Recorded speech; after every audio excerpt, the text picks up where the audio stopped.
Welcome to Stories of a C question mark O podcast. First and foremost, before we get into it, I'd like to just remind you to subscribe to the podcast channel below. Today, we are delighted to be recording in RSM's studios, and we're joined today by Rob Donaldson, the CEO of RSM. Welcome, Rob. Great. Thanks, James. Good to be here. Good. And I'm co-hosting today with Natasha. Natasha's the CEO of Oliver Sanderson. Welcome to the podcast, Natasha. Thank you, James. Great to be here. Good. Now, we've got a really interesting conversation today with Rob. We've had a few conversations, and Rob has got a fascinating story to tell us about how his career has developed up to where he is now as the CEO of RSM. But Rob, I'm going to take you back. Okay. I'm guessing kind of the 90s. Early 90s, mid 90s, don't know when it was. But your first job that you ever had was a paperboy. Now, I'm not sure the paperboy is actually still a thing. Maybe that's a role that's becoming extinct. Do you want to tell us a bit about that first job and what it was like? Yeah, sure. No, thanks, James. I mean, don't let my mother hear you say that, because my mum still runs a newsagent on the Isle of Wight. So newsagents are still just about alive. But a paperboy, I went around in the early hours of each morning delivering newspapers to people's houses. I'm older than I look, so sadly, it was like late 80s, 1980s. But and I guess I did that job for a couple of years whilst I was still at school. And it kind of gave me a taste of really how hard it is to earn a living and how you need to work at it. But it kind of taught me some discipline as well. Getting up at 6 o'clock in the morning, there was no choice but to do that. Yeah, and I remember I had a lot of friends when I was at school that used to do paperboy rounds, and we say paperboy. We probably shouldn't say that nowadays, should we? So and it was a job that I swore that I would never do, so I didn't do it. Yeah, I got a job in a nursery, shifting plants around and watering plants rather than getting up at 5:30 in the morning to deliver papers. Yeah. So yeah, but as you say, it was a great way to start building and understanding the way of work, right? It's discipline. You have to be out in all weathers, snow, wind, rain. Yeah, it was no fun in winter, I can tell you. And I think I started at 14 and did that for a couple of years. And then I graduated to a cigarette kiosk, so one step at a time, Very good. Very good. So what happened after that? Yeah, so as I say, I did various other jobs, part-time jobs whilst I was at school and studying. I was studying for my A-levels with an intention to go to university. I was going to study economics and had a couple of places at uni. And then I spectacularly failed my A-levels and had to make some different choices. And, again, that probably was a bit of a wake-up call, really. Right. So, Natasha, over to you. So at 18 years old, obviously you're a unique candidate. Your experiences have been very different to most. So tell us about at 18, what did that experience look like for you? And when did you realise something had to change for you? Yeah, I mean, so as I say, I failed the A-levels that I was taking. I had a kind of a plan in my head that I would go to university. Like most people, I'm not sure I really knew what was going to come after that, but that was my next step. So it did blow me off track. And I failed my A-levels bluntly. It was my own fault. I wasn't very disciplined. I was distracted by other things. I didn't study hard enough. So it was all kind of my own fault. So what I was intending to do then was to retake some exams and then carry on with the original plan. And I saw in a newspaper a job advertisement for an A-level trainee in accounting. I applied really just for some interview practice. I turned up and I got an offer, and I decided, well, why not? So it was all a bit of an accident, really. It wasn't. I can't pretend there was much of a plan. Fantastic. That's really interesting. So tell us after that, what actually happened in your career? Give us a bit of an overview of, from then to where you got to. So I joined that firm and did the first 2 years as an A-level trainee, and then got onto my chartered accounting exams, which was typically a graduate route in those days. So it took me 5 years to qualify, and then I decided to go into and got into one of the very largest firms to learn about M&A and corporate finance, which is where I spent most of my career, helping entrepreneurs sell their business or raise capital or do something with their business. And I loved that job because you met incredibly talented people who had created something but needed help to know what to do next. So for most of my career, through to around 2020, I was helping entrepreneurs do something with their business, and building and running teams to do that. And, becoming CEO was never really on the agenda. It was never really part of the plan. But an opportunity arose in 2020, and I think the firm needed a change of direction. And that's when I kind of made the decision to go for this role. And now you're in the CEO role, Rob. I mean, going from where you were and developing up through a business, it's a big undertaking to take on a CEO role, right? How did it feel like day one, if you like, sat behind the CEO desk? How did that feel? Yeah, well, it was sat behind the virtual CEO desk because it was 3 weeks into COVID, which obviously made it probably all the more challenging Yeah. in a way. Yeah, I mean, look, I'll be honest, it was pretty daunting. I was good at what I did before, and I enjoyed it. And I ran a team doing a very specific role, helping entrepreneurs do something with their business.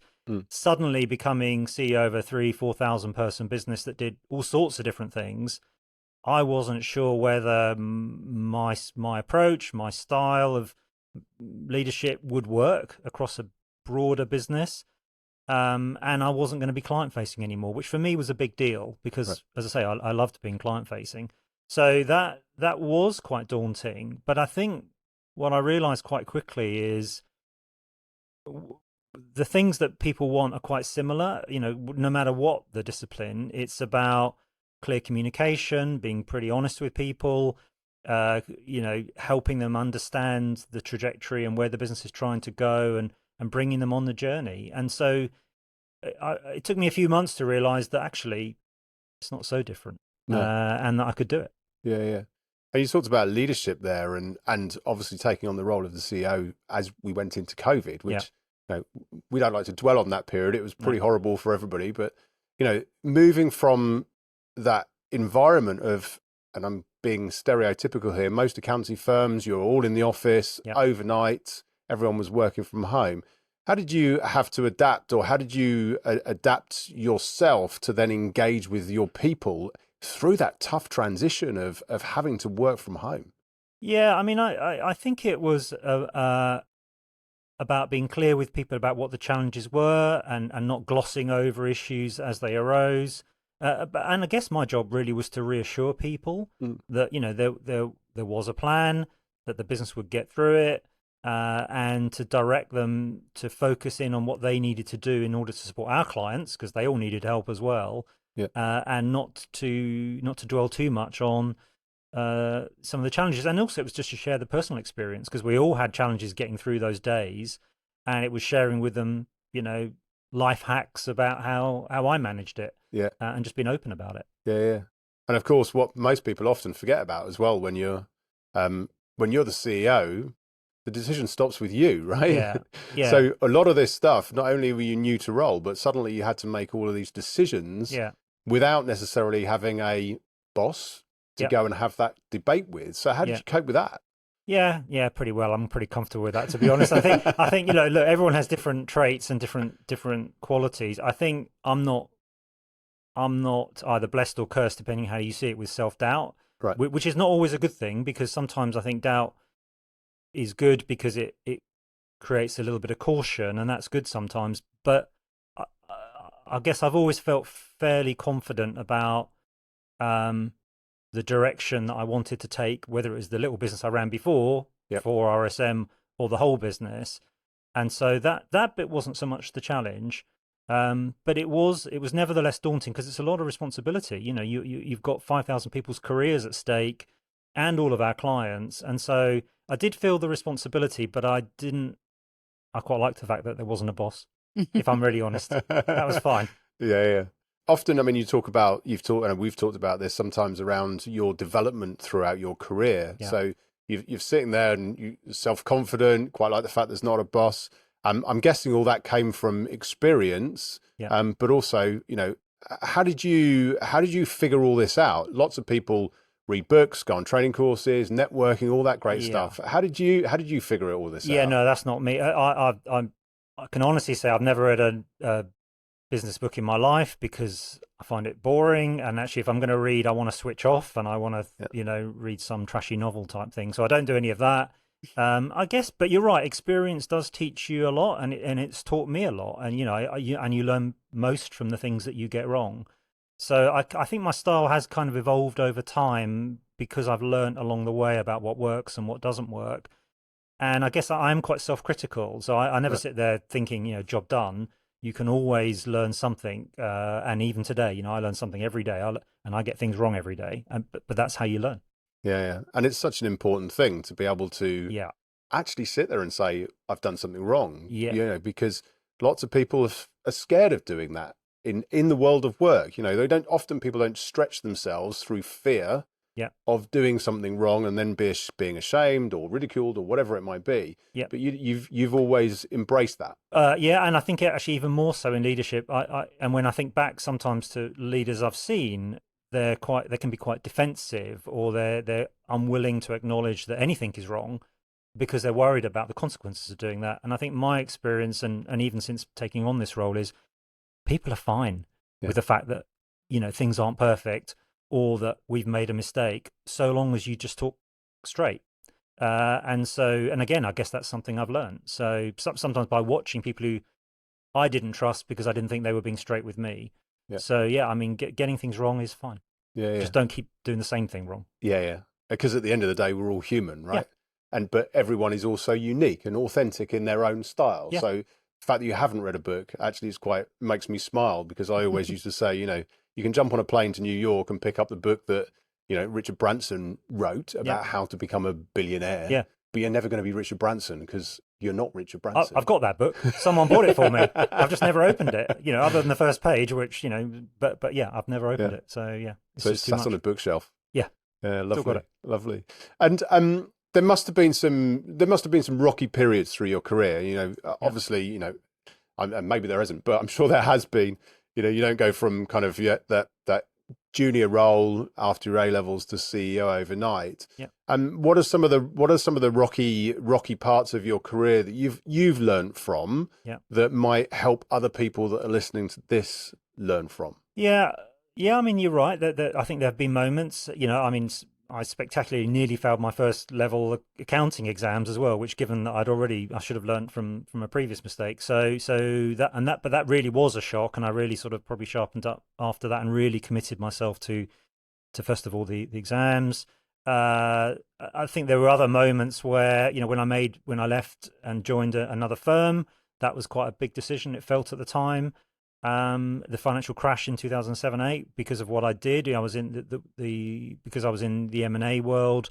That was a very big crash, and everything every deal you worked on came to a halt, and you found yourself having to let go of some members of your team because there was no other choice. That was tough. And as you say, COVID, picking up this role in the middle of a crisis was challenging. So there've been some moments. And how did you overcome those? Because again, you're self-confident, but you don't just suddenly flick the switch, sorry, and suddenly everything is okay. Surely there's elements of self-doubt or stress or any of these things that come through. How do you cope with those kinds of things? I think there are. I mean, I find I'm something of a perfectionist, and I want things to be great. And a job we didn't talk about. I used to stack shelves, and that was hard work. But what it also taught you was what good looks like, because because it had to all look great. And I've kind of carried that all the way through my career, which is I want to deliver a great product, and I've tried to instill in the people that have worked for me, we need to deliver a great product. And now I'm trying to do that across 5,000 people who, by and large, do exactly that. So I guess whenever there have been those challenging moments, it's about working your way through the issues, thinking about it carefully, getting help where you need it, and just realizing you can't do everything at once, and just working your way through the issues, steadily, I think. Yeah. And again, lots of people, they try and figure this stuff out for themselves. And, I do a lot of coaching, and I've done a lot of coaching in the past and led big teams. And I always say, look, don't try and figure it out for yourself, because there's always somebody that can give you some help, advice, support to get you through it. Yeah, and no, that's right. And, you know, the last 5 years we've worked as a team. It's not all about me. There's a leadership team. There's loads of other people in this business in leadership type roles. And, you know, if I don't know an answer to something, I'll ask, and we'll kick it around between ourselves and try to come to the best answer. Yeah. And I don't like being told that I'm wrong, but I am wrong sometimes. You know, it just it just takes me a while to process it. Yeah, very good. The fascinating story to see you going from the paperboy to the CEO. I know Natasha has got some quickfire, fireside type chat questions for you that we haven't prepared, so it could be a bit of fun. So Natasha. Yeah, and we're going to do a bit of a mix, so just to go through. So I'm nervous now. So first of all, personal one. So what's your favourite colour, Rob, if you had to choose? My favourite blue. Yeah, blue. I like blue. I don't know, as you can probably tell. I like blue. Yeah. And what do you like to do in your spare time? Yeah, I mean, I'm probably pretty much like most other people. I like going to the movies. You know, I like going to theatre. I like going out for dinner, although I drink too much wine. I then punish myself by going to the gym. You know, usual stuff. The usual stuff. So, as a CEO, if you hadn't arrived at a CEO position, what would you be doing right now? Yeah, I mean, as I say, I liked what I did before, so I could have seen myself carrying on. You know, helping entrepreneurs do the next thing with their business. I think, but before I became in this career, I guess I probably would have wanted to be an entrepreneur myself. You know, I love the idea of having my own business and running my own business. And I flirted with a few ideas, you know, back when I was 20 about doing that. But actually, you know, I probably would have carried on doing what I was doing because it was fun. Yeah, makes sense. Absolutely makes sense. As your 25-year-old self, what advice would you give to yourself if you look back now?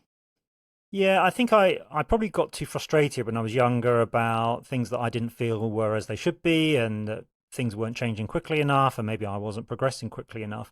And it's not that those things aren't important, but I think what I learned over time was, you know, to make progress, you need to persuade people to do things, not to push them into doing things. And I kind of learned over time that getting angry never really got me anywhere. So fantastic. And just on the resilience side, a lot of young people today are going through a really tough time to find graduate jobs, and a lot of people might be watching this podcast.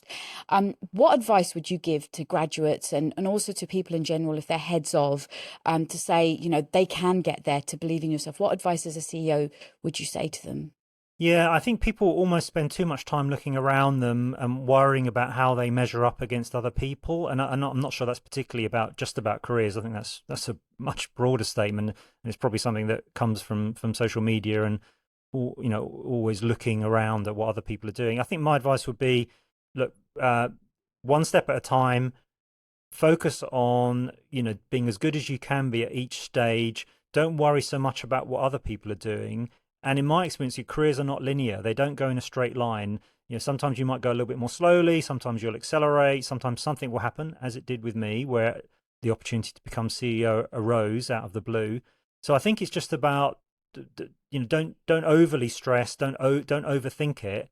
Just do the very best you can at each stage of the journey, and I think opportunities will come to you. But it's not linear. That's really interesting. And Rob, finally, on a legacy side of things, we all kind of get to a certain point, and as a CEO, you have built a legacy. What do you want to be remembered for? I think I want to be remembered as someone who always tried to do the right thing by the business and by the firm and by the clients and by the people within it. Someone who was straight and told people things as they were, and that set the business up for an amazing future, which I think we have, and probably that's the best legacy I could hope for. Fantastic. So thank you today for everything, and thank you, Rob, and thank you, James, and also to RSM and being in this studio. I think the take from today is that from paperboy to CEO, you can be anything that you want to be, and be resilient, have passion, have drive. And obviously Rob's come from, you know, an honest, humble background, and look where he's arrived today. And so any of you can do anything you want to be. And if any of you have any questions, or you want to connect with myself, James, or Rob, feel free to reach out to us either on email or LinkedIn. And thank you for tuning in. Brilliant. Thanks, Beth. Thank you, Rob.